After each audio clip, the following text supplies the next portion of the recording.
Hey, this is Erika Awakening from TapSmarter.com. We're back for day 17 of the 30-day World Peace Challenge, and today we're going to address dissociation. Now, dissociation is a term that means when we separate from our feelings, from our unconscious, from other people. It's basically avoidance. And we see this not only within each individual person. So, for example, I used to dissociate by taking lots of Advil because I had all kinds of chronic pain all over my body. That chronic pain was trying to tell me something, that I was totally on the wrong path in life, for example. But rather than realize that it had a message that I needed to listen to, I decided to cover up the pain with painkillers, right? Which eventually stopped working, and then, that's another story. God was waking me up. The point being that my problems didn't get solved until I stopped reaching for the painkillers and started reaching for tapping and other spiritual methods to understand what's going on. Hi, Fritz. There's my cat Fritz down there. Sometimes he's in the videos, but not recently. Okay, Fritz. So, he loves tapping. He loves Course in Miracles. He always gets very excited and playful. It saved his life, so hopefully he likes it. Anyway, back on topic. Dissociation. So basically, as long as we avoid our problems, we can't solve them. That's kind of the gist of it. So the ego has all kinds of ways of dissociating because the ego wants to postpone the solving of anything. And we not only see this in individual people's psychology, we also see it symbolically in the world. So one of the examples is what we do with our trash in modern society. Meaning that, I live in the part of San Francisco, and I do try to recycle as much as I can now because I'm more conscious than I was.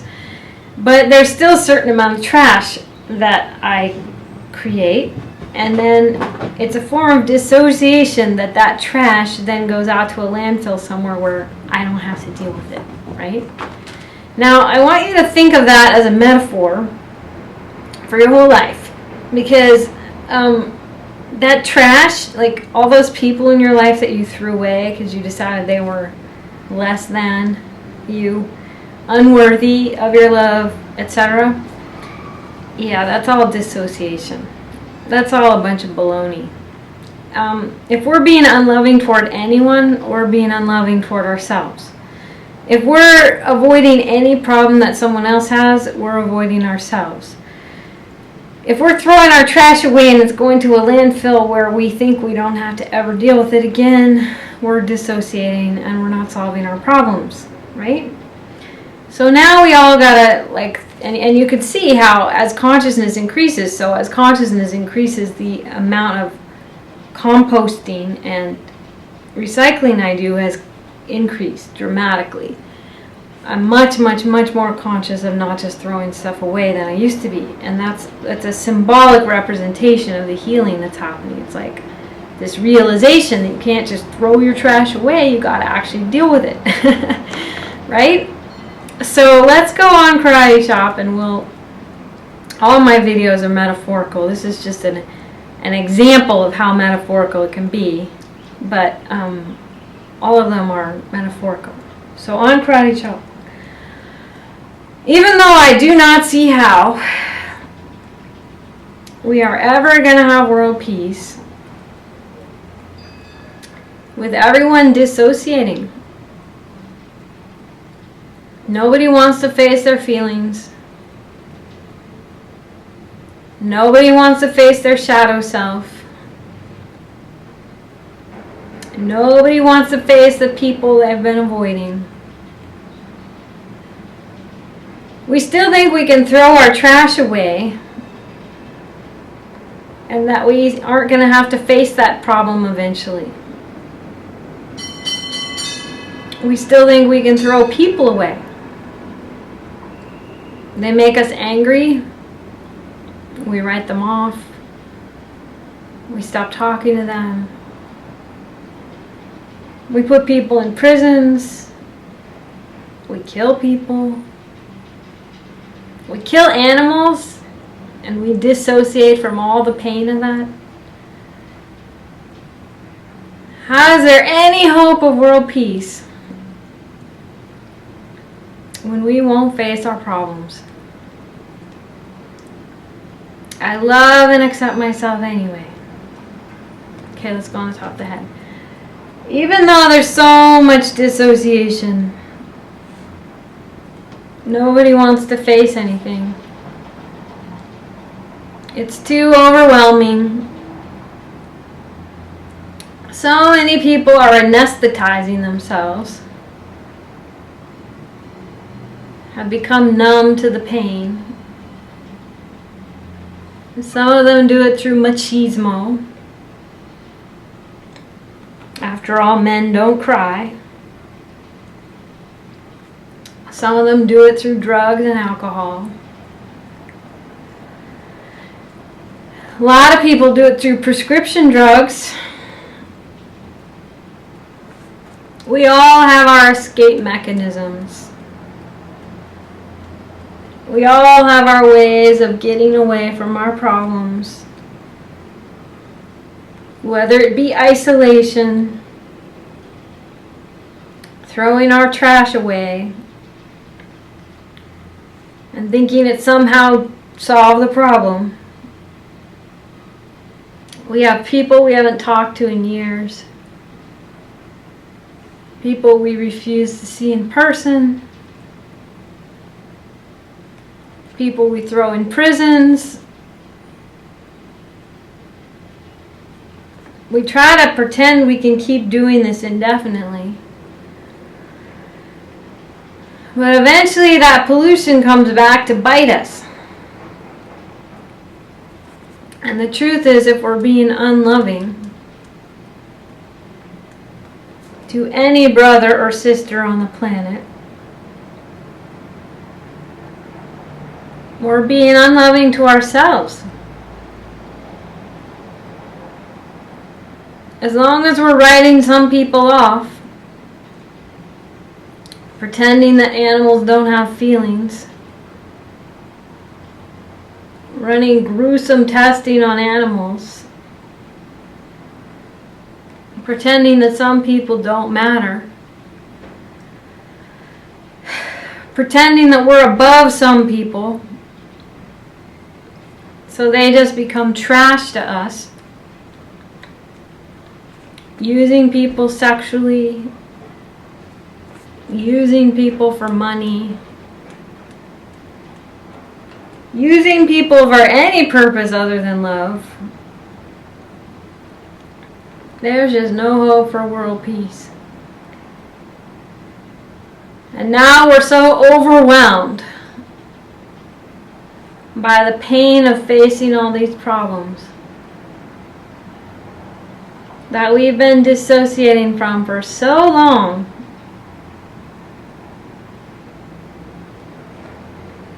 How are we ever going to face it now? The problems have become too big. We all think we can insulate ourselves. But it's only so long you can do that before the defenses wear thin. Like when my painkillers stopped working. When I had my near-death experience. I could only avoid the pain for so long. I choose to be powerful anyway. Alright, let's go back on, take a deep breath. Check in with your body. And then let's go back to Course in Miracles here. Let me remember I am one with God. Today we will again give thanks for our identity in God. Our home is safe. Protection guaranteed in all we do. power and strength available to us in all our undertakings. We can fail in nothing. Everything we touch takes on a shining light that blesses and that heals. Let's go on the top of the head. At one with God and with the universe. Oh, my crown chakra is itching. We go our way rejoicing, with the thought that God Himself goes everywhere with us. How holy are our minds. And everything we see reflects the holiness within the mind.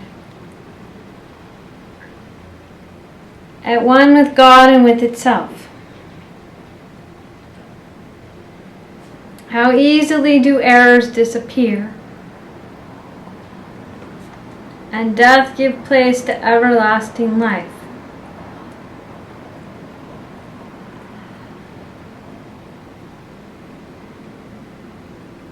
Our shining footprints point the way to truth. For God is our companion as we walk the world a little while. And those who come to follow us will recognize the way, because the light we carry stays behind, yet still remains with us as we walk on. What we receive is our eternal gift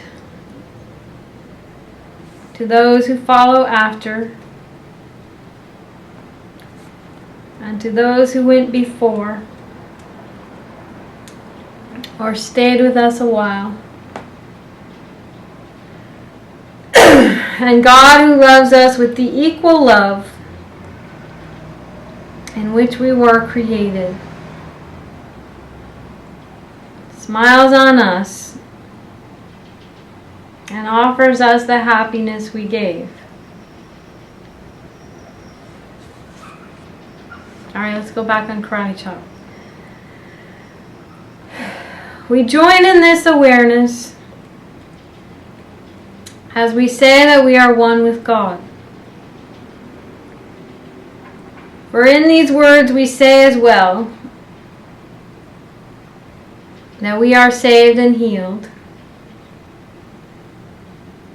that we can save and heal accordingly.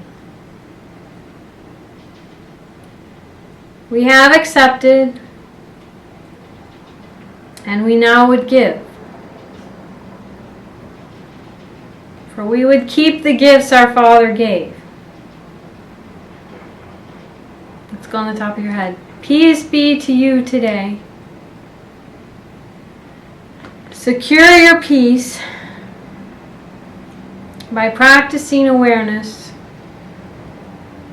You are one with your Creator, as He is with you.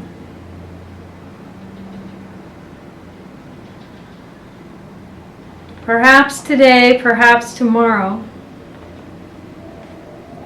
you will see your own transfiguration. In the glass this holy half an hour will hold out to you to look upon yourself. When you are ready, you will find it there, within your mind and waiting to be found. You will remember then the thought to which you gave this half an hour. Thankfully aware. No time was better spent. Perhaps today, perhaps tomorrow. You will look into this glass and understand the sinless light you see belongs to you. The loveliness you look on is your own. Count this half hour as your gift to God, in certainty that His return will be a sense of love you cannot understand, a joy too deep for you to comprehend, a sight too holy for the body's eyes to see.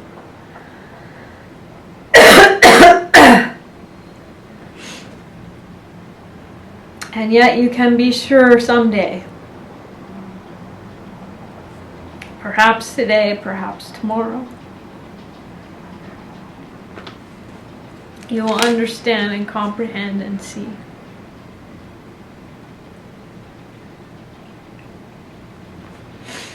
Add further jewels to the golden frame that holds the mirror offered you today. By hourly repeating to yourself, let me remember I am one with God, at one with all my brothers and myself, in everlasting holiness and peace. Let this be a day of stillness and of quiet listening.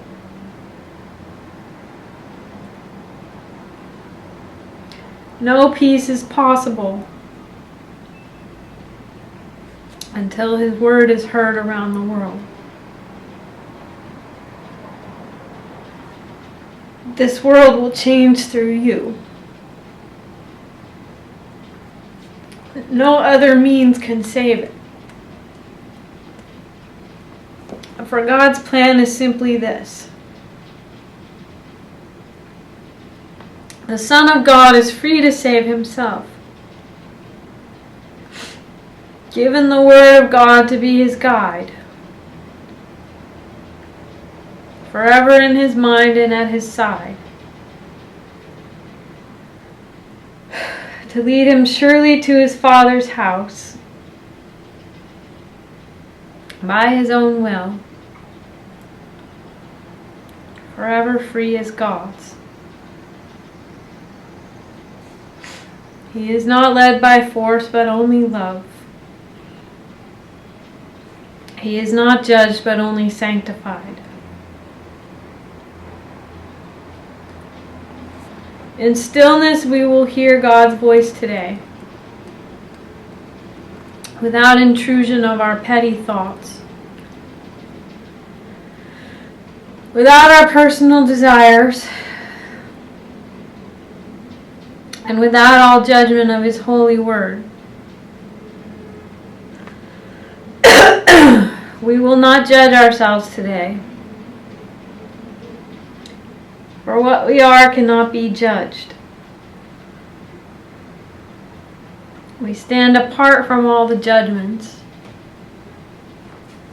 which the world has laid upon the Son of God. It knows Him not. Today we will not listen to the world, but wait in silence for the Word of God. Alright, take a deep breath. As you can see, there was some grief coming from the lungs there and some throat chakra blockage. Not very surprising. Ego doesn't like this very much. So we'll let this integrate and we'll see what's next. And if you have questions, again, go to tapsmarter.com/forum, please, to ask them there so everyone can benefit from the questions and from the answers. Thank you for still being here, and I'll see you tomorrow for day 18. This is Erika, Awakening. Take care.